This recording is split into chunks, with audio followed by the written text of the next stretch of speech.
Assalamualaikum warahmatullahi wabarakatuh. Innal hamdalillah nahmaduhu wa nasta'inuhu wa nastaghfiruh wa na'udzu billahi min shururi anfusina wa min sayyiati a'malina.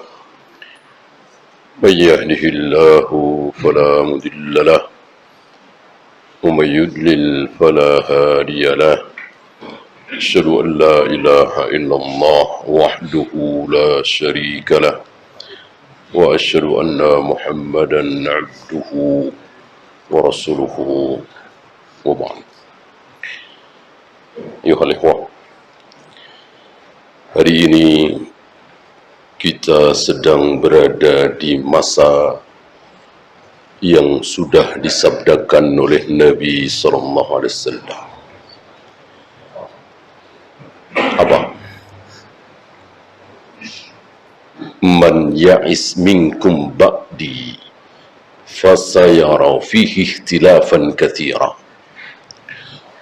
Terjadinya banyak sekali perselisihan. Bukan perselisihan antara kaum muslimin dengan kaum kafirin. Kalau itu di zaman Nabi juga sudah ada, memang harus berselisih.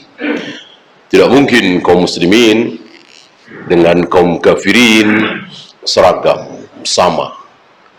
Pasti berselisih. Yang dimaksud oleh beliau, perselisihan sesama muslim. Sama-sama muslim, sama-sama bertuhankan Allah, sama-sama ingin masuk surga, sama-sama ingin selamat dari neraka, sama-sama mengaku umat Muhammad sallallahu alaihi wasallam, tapi yang satu pakai usolli, pakai tidak ketika sholat. Yang satu merayakan maulid Nabi, yang satu tidak mau. Yang satu hampir setiap hari melantunkan salawat nariyah, salawat badar, salawat al-fatih, salawat tibbul qulub. Yang satu tidak mau. Dia hanya mau mengucapkan salawat Ibrahim. Allahumma salli ala Muhammad wa ala ali Muhammad kama sallaita ala Ibrahim, terus sampai innaka hamidum majid.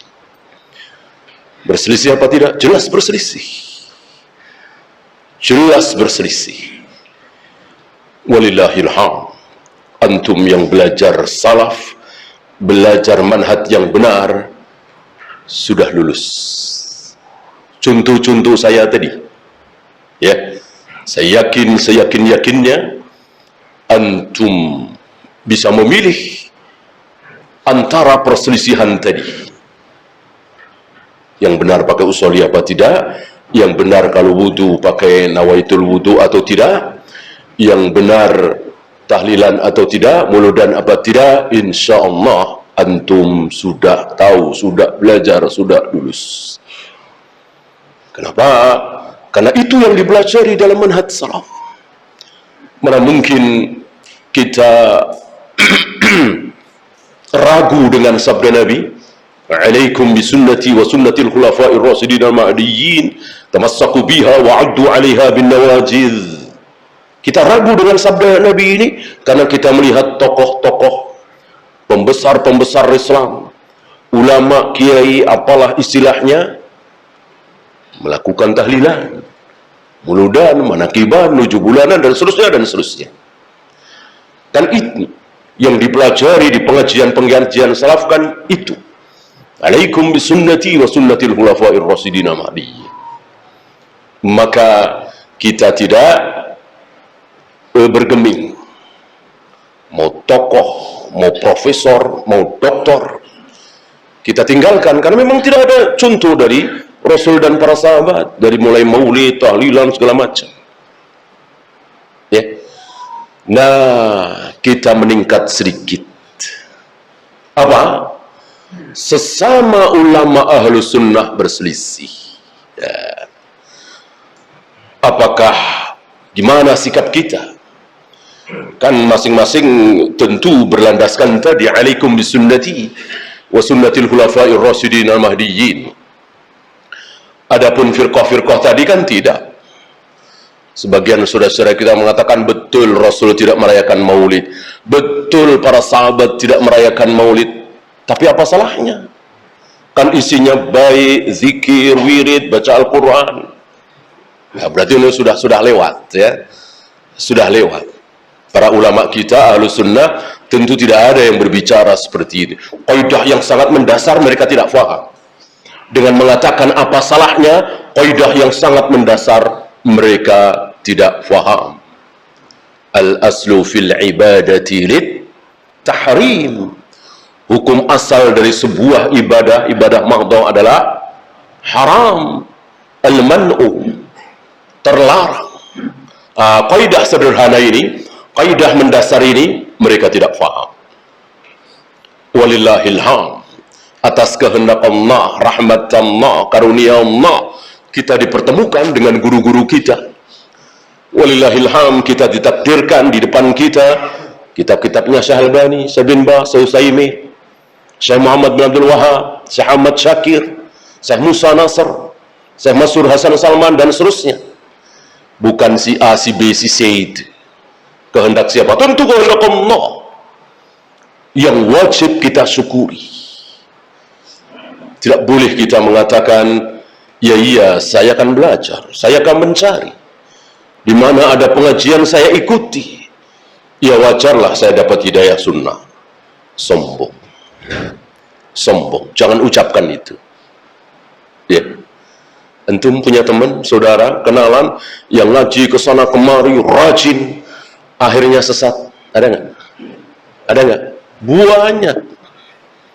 Banyak anak-anak muda Khawarij itu rajin sekali mereka. Tapi Allah sesatkan mereka, Allah pertemukan dengan guru-guru sesat, dengan kitab-kitab sesat. Jadilah mereka sesat. Maka kita syukuri. Ya. Nah, yang akan kita pelajari malam ini insyaallah ta'ala bukan tahlilan atau tidak, muludan atau tidak, selawat nariyah atau tidak. Itu kan apa ya? Ya antum semua udah tahu. Yang sesama Ahlus Sunnah, yang sesama ulama salaf, gitu. Karena ketika ulama salaf berbicara, beristihad, berfatwa, apakah pasti benar? Apakah pasti benar? Jawab, belum tentu. Belum tentu, kecuali ketika membawa dalil. Bahkan ketika membawa dalil saja, Syekh Utsaimin dengan rendah hati dalam kitab beliau Al-Usul fi Usulil Usul, beliau mengatakan, jika aku berdalil dengan satu dalil, ayat Al-Quran, hadis sahih, maka ada 3 kemungkinan. Ini luar biasa pemahaman beliau dan kerendahan hati beliau. Jika aku membawa dalil ayat Al-Quran, nggak ada ayat Al-Quran yang dhaif kan, semuanya sahih. Atau hadis sahih, ayat Bukhari misalnya, Muslim misalnya, Bukhari Muslim misalnya, maka ada 3 kemungkinan. Kemungkinan pertama benar, ya, dari bukan maksudnya ayat itu benar, maksudnya istidlalnya. Ya. Ketika aku beristidlal menyimpulkan satu kesimpulan hukum dari sebuah ayat, dari sebuah hadis sahih, maka ada 3 kemungkinan. Kemungkinan pertama apa? Benar. Kemungkinan kedua salah. Luar biasa ya. Jadi bawa ayat lalu disimpulkan dari ayat itu, kesimpulannya salah. Bukan ayatnya yang salah, kesimpulannya yang salah. Ya, seperti kelompok sesat pertama, apa? Khawarij, bawa ayat apa tidak? Nah, bawa. Inil hukmu illa lillah. Wa man lam yakum bima anzalallah fa ulaika humul kafirun. Tidak ada hukum kecuali hukum Allah. Barang siapa yang tidak berhukum dengan hukum Allah, kafir. Ini ayat tidak mungkin salah. Yang salah istidlalnya, menyimpulkan dari ayat itu, ya, apa hukum Allah? Khamr jangan diminum, itu hukum Allah. Kok diminum? Berarti bukan hukum Allah, kafir. Lihat, berangkat dari wa man lam yakum bima anzalallah fa ulaika humul kafirun. Berangkat dari ayat itu lalu menyimpulkan seorang muslim yang sholat, yang puasa, yang zakat, yang haji, tapi sekali minum khamr, kafir. Luar biasa, jelas salahnya. Nah, Syekh Utsaimin mengatakan, aku pun bisa senasib dengan mereka. Aku bawa ayat, aku bawa hadis sahih, lalu aku beristidlal, mengeluarkan hukum dari ayat tersebut, hadis tersebut, dan ternyata salah. Ternyata salah. Kemungkinan ketiga antara itu, taraddud, ya, bisa benar, bisa salah. Yang dalam hal ini tentu wajib bagiku untuk tawakuf, ya.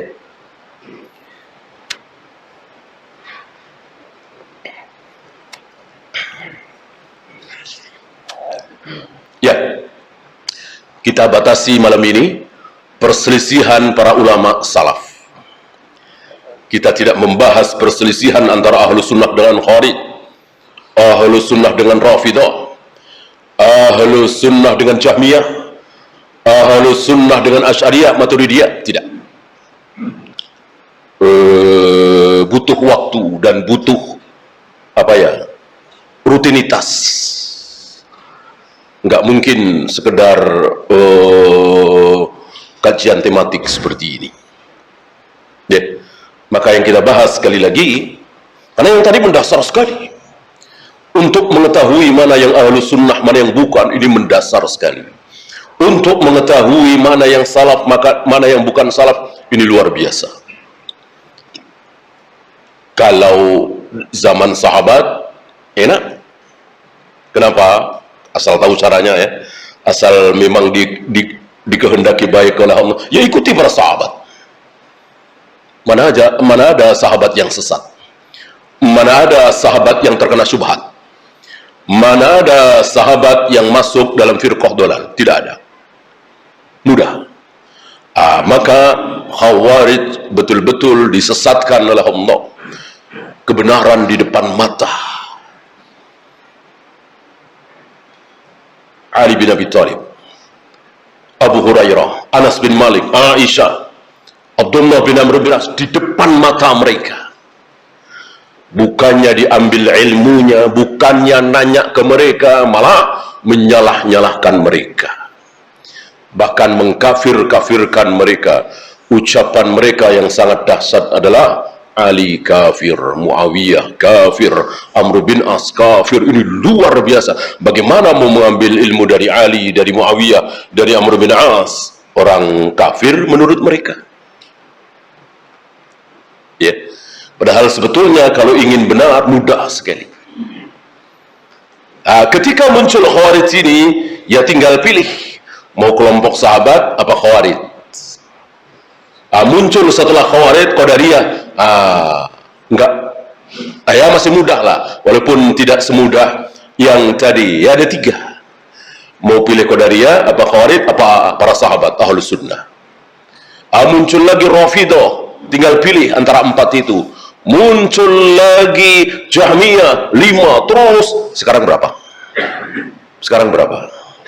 Barangkali yang disabdakan oleh Nabi sudah terjadi. Sataftariqu ummati ala thalathatin wa sab'ina firqatan, 72 mungkin sudah terjadi. Berarti gampang apa sulit? Ya sulit sekali. Menghindari yang 72 masuk yang satu sulit sekali. Yang gampang apa? Menghindari yang satu masuk ke 72 mudah. Mudah asal ngaji, ya. Yang penting bukan pengajian salaf, ya, kata mereka, bukan salah, Wahabi, ya. Asal ngaji di mana ada pengajian udah ikuti. Yang penting bukan pengajian Wahabi, bid'ah-bid'ahin, ya ditambah mereka ngafir-ngafirin, padahal kan tidak. Bid'ah-bid'ahin, ngafir-ngafirin, nyala-nyalain, segala macam. Mudah sekali. Sangat mudah sekali. Justru yang sulit masuk ke kelompok yang satu, menghindar dari yang 72. Ini sulit, sesulit-sulitnya. Maka betul-betul orang pilihan, betul-betul dipilih oleh Allah, apalagi di negeri kita ini. Maka wajib sabar sesabar-sabarnya. Jangan berhayal, jangan bermimpi. Salaf ahlus sunnah mau menjadi mayoritas, serahkan kepada Allah. Tentu kita semua mau seperti itu, tapi serahkan kepada Allah. Yang penting bagi yang bisa dakwah, terus berdakwah. Yang tidak bisa berdakwah, ya sudah, belajar, diamalkan, belajar, diamalkan, belajar, diamalkan. Adakah cara lain? Tidak ada. Bikin gerakan ini, bikin gerakan itu, bikin partai Islam ini, bikin partai Islam itu. Tujuannya tentu semuanya baik, insya Allah kita husnudzon. Tapi tujuan baik, caranya harus baik. Ya. Nah, kita masuk kajian kita tadi, bahwa yang kita pilih sekarang ini adalah contoh-contoh perselisihan para ulama salaf. Ya, ambil contoh yang mudah, misalnya ada saudara kita, bahkan para alim ulama kita di negeri yang di situ para ulama salaf yang terbanyak, berkibar bendera salaf sunnah, ya, berjamaah salat tarawih di bulan Ramadan dalam satu malam 2 kali misalnya. Saya kira ini kita tahu semua, ya. Nah, sementara tentu banyak dari saudara-saudara kita yang belajar, ustaz-ustaz kita, walaupun mungkin ustaz kampung, ya, yang tidak mau. Ya tentu para ulama juga, Syekh Albani jelas tegas, ya, tidak mau ini. Berselisih, jelas berselisih, sama-sama ahlus sunnah. Kita tidak meragukan sedikit pun kesunahan ahlus sunnahnya Syekh Sudais misalnya, Syekh Surai misalnya, Syekh Fauzan misalnya, Syekh Abdul Razak misalnya, ya. Tapi mereka ini tidak maksum. Tidak maksum. Yang maksum hanya Rasulullah SAW ditambah kesepakatan sahabat. Kesepakatan sahabat maksum pasti benar. Kalau para sahabat sepakat dan ternyata salah, coret sabda Nabi, batal sabda Nabi. La tajzami'u ummati 'ala dhalalah.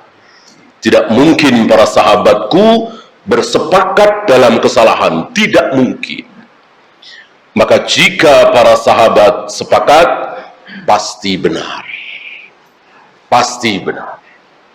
Seolah wahyu, ya, seolah wahyu sudah putus dengan wafatnya Nabi SAW. Nah, ada satu kebenaran mutlak ketika Nabi sudah wafat. Apa?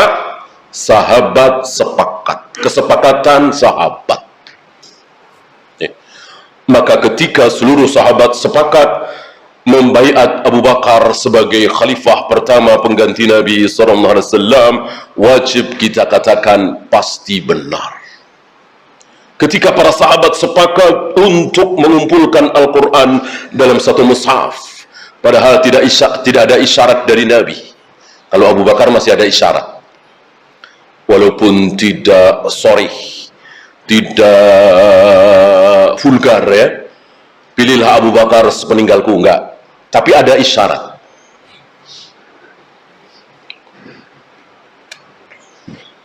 Pembukuan Al-Quran dalam satu mushaf, ya kalau toh ada isyarat, tidak setajam isyarat Abu Bakar tadi. Tapi para sahabat sepakat. Walaupun Umar, ya, Abu Bakar, ya, atas usul Umar ini keberatan, tapi akhirnya sepakat. Maka wajib kita yakini pasti benar, tidak mungkin salah. Termasuk berjamaah salat tarawih setiap malam di bulan Ramadan, ini belum pernah ada di zaman Nabi SAW. Nabi paling 2 malam, 3 malam dalam sekali Ramadan itu. Kan 8 kali kira-kira beliau melewati Ramadan sebelum beliau wafat, ya.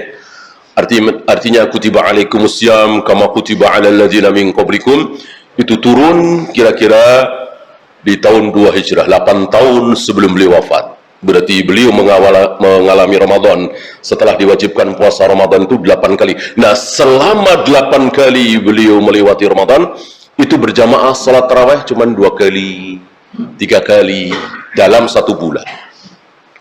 Nah, para sahabat sepakat setiap malam diawali dengan perintah Umar kepada Tamim Ad-Dari dan Ubay bin Ka'ab untuk mengimami kaum muslimin salat tarawih setiap malam. Tidak ada satupun sahabat yang protes, yang tidak setuju, ya. Berarti sepakat. Dan antum harus tahu, ketika para sahabat sepakat, itu ditunjukkan dengan apa? Tunjuk jari, tanda tangan, cap jempol, atau teriak setuju? Tidak semuanya. Para sahabat menunjukkan kesepakatannya dengan cara diam. Begitu diam, sepakat. Kalau nggak sepakat, tentu akan bicara. Sebagaimana pembicaraan Ibnu Umar yang tidak sepakat dengan ijtihad Utsman, azan Jumat 2 kali. Maka azan Jumat 2 kali jangan disamakan dengan berjamaah salat tarawih setiap malam, beda. Dengan mengumpulkan Al-Quran dalam 1 mushaf, beda. Dengan memerangi kaum muslimin yang menyimpang khawarij, bahkan membantai habis, beda. Karena yang satu para sahabat sepakat, tidak ada satupun yang protes, yang satu ada yang protes. Ada beberapa yang protes, salah satunya Ibnu Umar, yang sangat keras. Ibnu Umar menolak ijtihad Utsman azan Jumat 2 kali. Maka tidak bisa kita katakan azan Jumat 2 kali adalah sunnahnya para sahabat. Tidak. Sunnahnya para sahabat tadi membukukan Al-Quran dalam 1 mushaf, berjamaah salat tarawih setiap malam di bulan Ramadan karena sepakat. Nah, kembali ke berjamaah salat tarawih dalam 1 malam 2 kali, ya. 1 habis sisa, 1 lagi nanti yang kedua menjelang sahur biasanya. Apakah ini pernah dilakukan oleh Rasul dan para sahabat? Nah, ini kalau berselisih itu begitu. Kan ayatnya jelas, wa in tanaza'tum fi syai'in farudduhu ila Allah war Rasul. Kalau kalian berbeda pendapat, fi syai' ini nakirah tanpa alif lam, maksudnya lil istighraq, untuk semua perselisihan dalam agama ini. Ya fikih, ya muamalah, ya akidah, ya tauhid, semuanya dalam permasalahan agama ini. Apa? Kembalikan kepada Allah dan Rasulnya. Kembalikan kepada Allah dan Rasulnya. Salah satu ucapan Nabi, alaikum bisunnati wa sunnatil khulafa'ir rasyidin al-mahdiyyin. Ikutilah sunnah-sunnahku dan sunnah para sahabatku. Ya. Adakah contoh dari para sahabat berjamaah salat tarawih 2 kali, 1 habis sisa, 1 menjelang sahur? Kalau ada tentu sami'na wa ata'na. Kalau tidak ada, tentu kita tidak memaksakan diri. Gara-gara ulama fulan, Syekh fulan, hatta Syekh Albani, hatta Syekh bin Baz, hatta Imam Bukhari. Kalau tidak ada pendahulunya, yaitu para sahabat. Dan jangan lupa kaidah besar yang terus diteriakkan di pengajian-pengajian salaf. Lau kana khairan lasabaquna ilaihi. Ini besar sekali. Jadi untuk menimbang mana yang baik, mana yang buruk, mana yang hak, mana yang batil, mana yang berpahala dan berdosa dalam ibadah, ini timbangannya. Ya. Jika benar hak, tentu para sahabat yang pertama kali melakukan. Barangkali ada yang bertanya, kenapa enggak Rasulullah? Kok tanggung amat sahabat? Kenapa enggak Nabi SAW? Bukankah yang maksud Nabi SAW? Seandainya satu peribadatan itu benar, tentu Nabi yang pertama kali melakukan. Betul ucapan ini? Betul kaidah ini? Salah. Ini yang sering kita tertampar oleh mereka ahlul bidah. Karena kita salah ngomong, maksudnya baik, tapi salah ngomong. Kalau sebuah peribadatan itu benar, baik, diridhoi oleh Allah, berpahala, tentu Nabi yang pertama kali melakukan.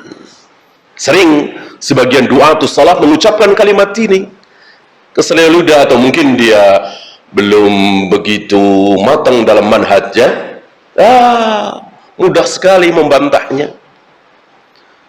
Lah, puasa tarbiyah Nabi belum pernah melakukan. Salat tarawih setiap malam di bulan Ramadan Nabi belum pernah melakukan. Membukukan Al-Quran dalam satu mushaf Nabi belum pernah melakukan. Ya, memerangi sesama muslim yang menyimpang, tidak taat kepada pemimpin, Nabi belum pernah melakukan. Bahkan yang jelas-jelas munafik, semua orang tahu dia munafik, ketika diusulkan kepada beliau, kenapa enggak kita bunuh saja ya Rasul? Udah jelas munafiknya. Bahkan nggak tanggung-tanggung yang mengusulkan atau yang siap membunuh siapa? Masih ingat? Anaknya sendiri. Anaknya sendiri, Abdullah. Bapaknya namanya Abdullah juga. Abdullah bin Ubay bin Salul.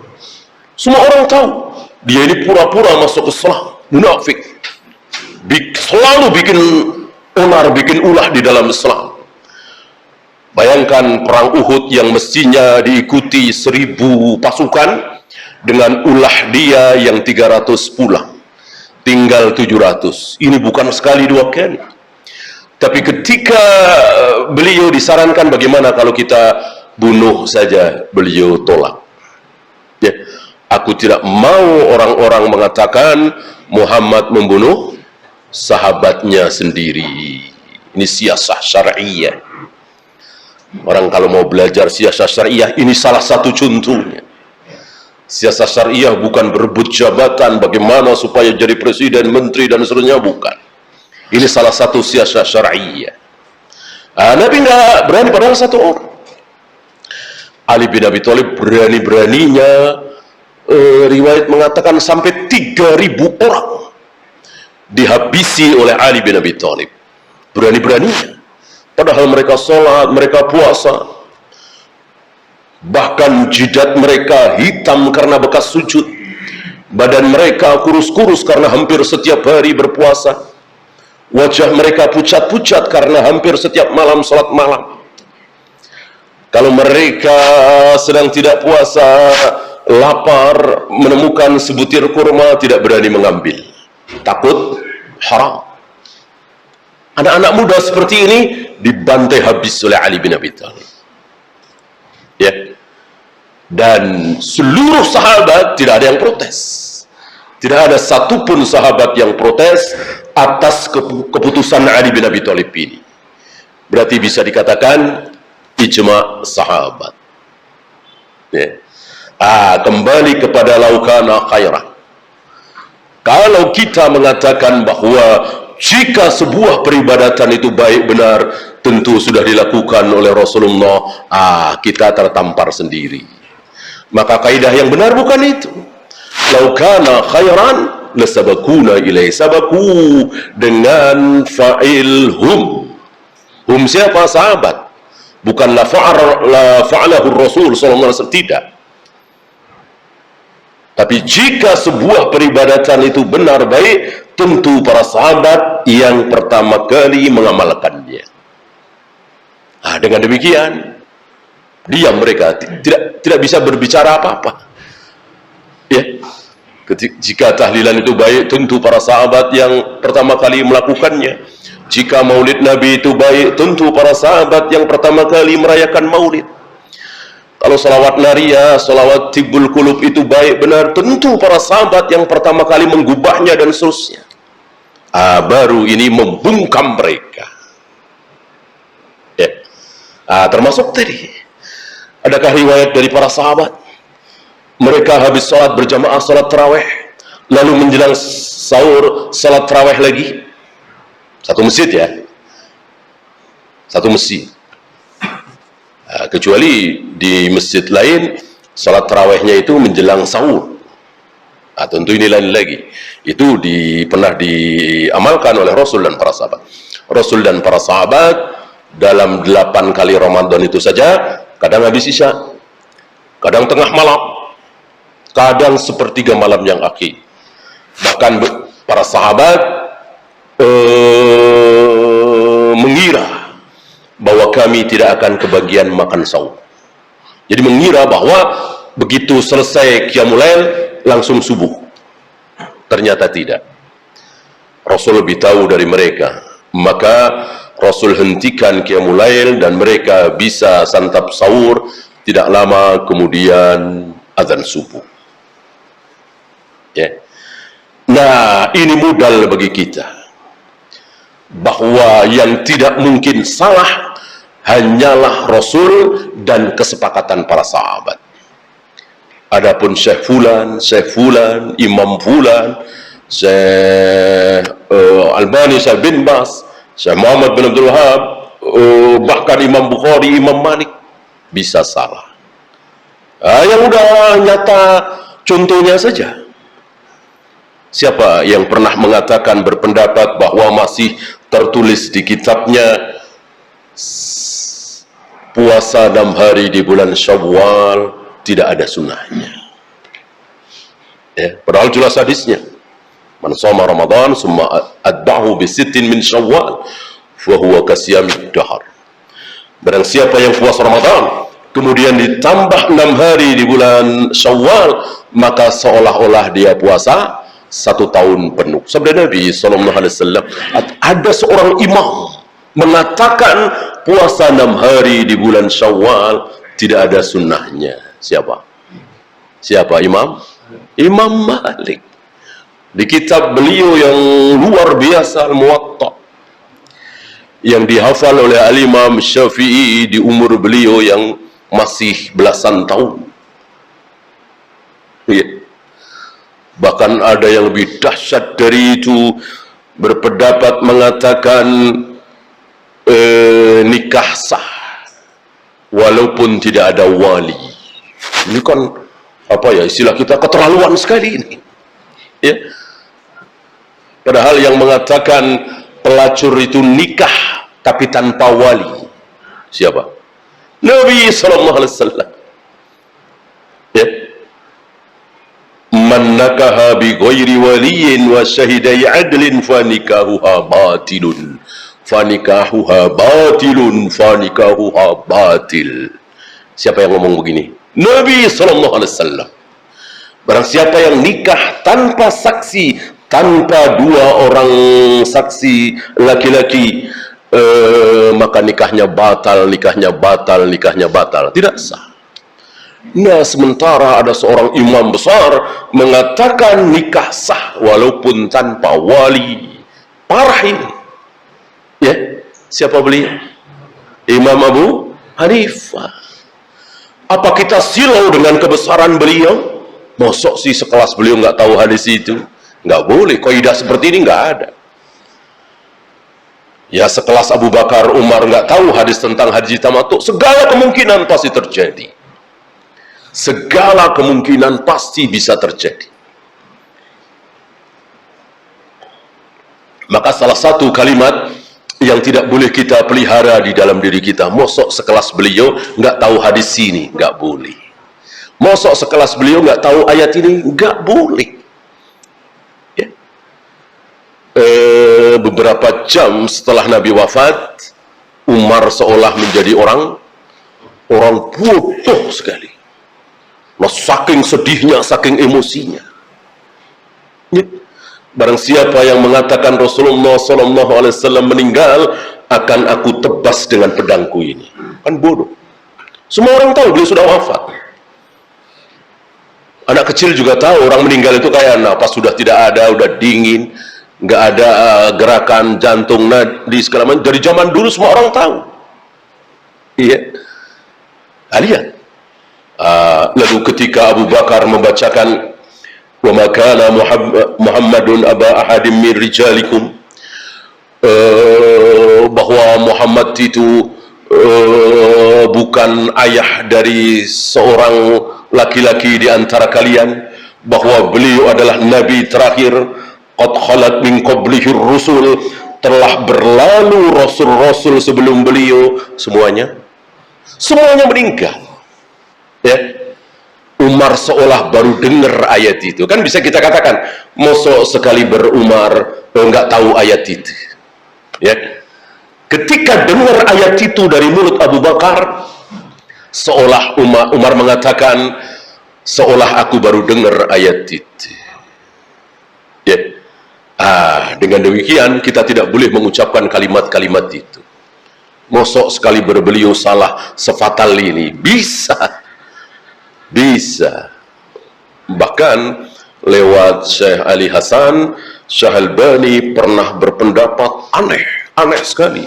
Syekh Ali mengatakan, sepertinya aku tidak tahu ada pendahulu beliau yang berpendapat seperti itu, yaitu tentang malam Lailatul Qadar. Malam Lailatul Qadar. Apa salah satu pendapat aneh beliau? Bahwa malam Lailatul Qadar itu berbeda-beda. Si A malam Lailatul Qadarnya malam 21 misalnya, si B malam 22 misalnya, atau 23, si C malam 25. Ini pendapat aneh terjadi pada diri muhaddisul asr, muhaddis abad ini, yang Syekh bin Baz, ya, bukan ustadz kita, bukan ulama sembarangan. Syekh bin Baz mengatakan hari ini, di kolong langit hari ini, tidak ada manusia yang mengetahui hadis seperti Syekh Albani. Ini luar biasa pujian ini. Ya, tapi salah ya salah. Dan salah yang sangat fatal, kan? Ini. Ya. Maka sekali lagi tidak boleh kita mengatakan kalimat-kalimat seperti tadi. Maksud sih beliau nggak tahu? Maksud sih beliau nggak faham semudah ini?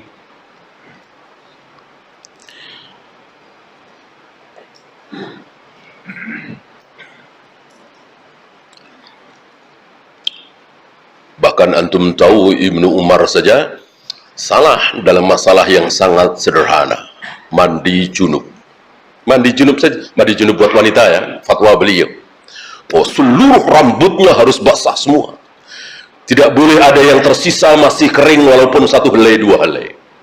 Langsung dibantah oleh Aisyah, dan bantahnya pakai dalil, pakai perbuatan Nabi, ucapan Nabi yang mengatakan cukup guyur 3 kali, tidak usah buka gelungannya. Kami istri-istri Nabi banyak yang menggelung rambut kami. Ketika kami mandi junub, kata Nabi, tidak usah dilepas gelunganmu, cukup disiram 3 kali. Mungkinkah ada 1, 2, 3, 5 helai rambut yang tidak basah? Mungkin sekali. Orang tidak dibuka gelungannya dan cuma 3 kali, dan tidak ada kata-kata di pijit-pijit, dimasuk-masukkan, enggak. Cukup disiram 3 kali. Ya. Aisyah pun salah dalam masalah sutroh sholat. Ibnu Mas'ud salah dalam masalah nikah dengan wanita ahlul kitab. Nah, Utsman tadi, dan 2 kali. Bahkan sholat duhur, sholat asar 4 rakaat di Mina. Ya. Ini tidak ada pendahulunya dari Rasul, Abu Bakar, Umar. Di Mina ketika haji selalu sholat 2 rakaat. Selalu sholat 2 rakaat, duhur 2 rakaat, asar 2 rakaat, isya 2 rakaat. Utsman menyelisihi 4 rakaat. Ini sama, salah satu yang menentang adalah Ibnu Umar. Bahkan tidak tanggung-tanggung, Abu Bakar dan Umar tadi salah dalam masalah haji tamattu. Ya. Sahabat-sahabat yang sedemikian rupa mulianya, ilmunya, ketakwaannya, ada salahnya. Karena memang beliau-beliau tidak maksum. Apalagi syekh-syekh kita hari ini. Maka kalau antum tahu dalilnya, tahu ayatnya, tahu hadisnya, lalu mengatakan dalam hal ini Syekh Abdul Razak keliru, nggak masalah. Dalam hal ini saya sudah salah, nggak masalah. Ya, bukan berarti kita mencaci maki beliau, menjelekkan beliau, merendahkan beliau, tidak. Tidak. Ya. Ini sikap tulabul ilm yang sesungguhnya. Jadi yang tinggi, yang besar, yang kita tidak merdeka hanya qala Allah wa qala Rasul ala fahmi sahabah. Hanya itu. Adapun ucapan si A, si B, si C, para ulama, ya tentu kita yakini bisa benar, bisa salah. Ya. Ya, sebagaimana ucapan Abu Hanifah juga. Ketika ayat sudah bicara, aku tunduk. Ketika hadis sudah bicara, sabda Nabi, aku tunduk. Ketika para sahabat sudah sepakat, aku tunduk. Tapi selain mereka bicara, mereka laki-laki, aku laki-laki. Hum rijal wa nahnu rijal. Ini terkenal ucapan beliau. Berani. Hanya tunduk, tidak merdeka dengan qala Allah wa qala Rasul ala fahmi sahabat. Itu saja. Syaratnya tahu ya. Syaratnya punya dalil. Ya. Kan nggak mungkin nggak tahu dalil, nggak tahu ayatnya, nggak tahu hadisnya, tiba-tiba kita mengatakan saya bin Bas salah, saya Bani salah. Itu orang-orang Hizbiyin Harokiyin. Harus tahu dalilnya. Ayatnya tahu, hadisnya tahu, kesepakatan sahabat. Ya contohnya seperti tadi lah. Contohnya seperti tadi. Ya. Berani mengatakan keliru perbuatan itu berjamaah salat tarawih 2 kali dalam satu masjid dalam satu malam karena menyelisihi para sahabat. Ya. Nah, kebenaran sekali lagi ada pada kesepakatan para sahabat. Jika itu benar, tentu para sahabat yang pertama kali melakukan. Nah, termasuk yang akhir-akhir ini kita sering lihat.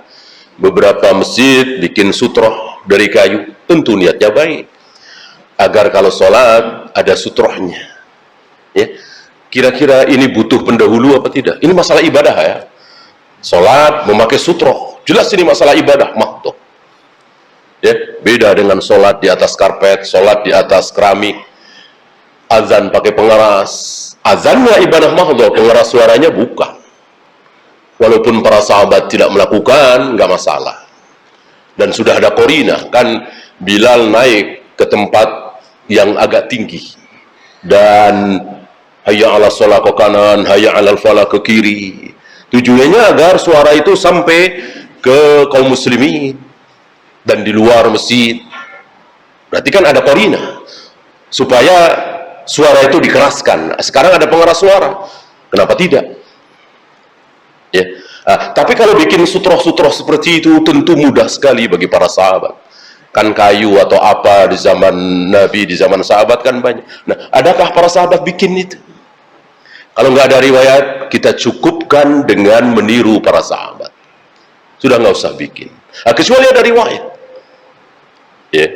Niat yang baik, niat yang tulus, ikhlas, harus dibarengi dengan ilmu dalil.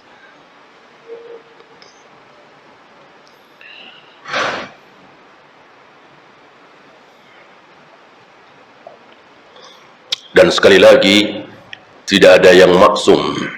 Siapapun ucapannya bisa diterima, bisa ditolak, kecuali illa sahibu hadzal qabr.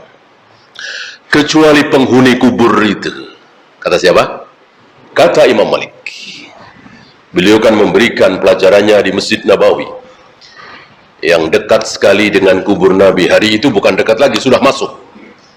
Sudah masuk kan? Kubur beliau sudah masuk ke masjid beliau. Ya. Itu kan terjadi di akhir zaman di awal zaman tabi'in, artinya para sahabat sudah habis. Kira-kira 110 atau 111. Ya. Sudah tidak ada sahabat lagi yang hidup ketika kubur Nabi masuk ke Masjid Nabawi. Apakah ada yang mengingkari? Ada. Para ulama dari kalangan tabi'in.